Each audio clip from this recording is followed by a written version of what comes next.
বছর আমরা স্বপ্ন দেখছি যে ইনশাআল্লাহ আমরা 100 কোটি টাকার ত্রাণ কার্যক্রম পরিচালনা করব।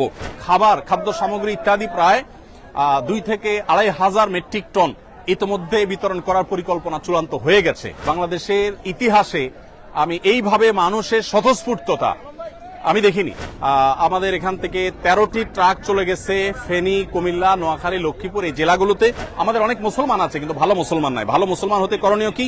এই লিফলেটটা আমরা ত্রাণের প্যাকেটের সাথে দিব। সেই সাথে অপর পিঠে লেখা আছে বিপদে মুমিনের করণীয় কি। সাইফুল্লাহ ভাই তো প্রথম দিন থেকে শুক্রবার থেকে শুরু করেছেন 1,40,000 এবং 1,60,000 পরিবারের জন্য পরিপূর্ণ খাবারের আয়োজন আমরা করছি। আমরা 5,000 পরিবারকে পুনর্বাসন করব, অর্থাৎ তাদেরকে টিন কিনে দেওয়া এবং নগদ অর্থ সহায়তা করা। আপনার কি হয়? আপনার ছেলে? প্রিয় দর্শক, আমরা দেখতে পাচ্ছি আমাদের 85 কাঠা মাঠে পরিপূর্ণ কাজ চলছে আলহামদুলিল্লাহ। আমরা গত 4 দিন যাবত টানা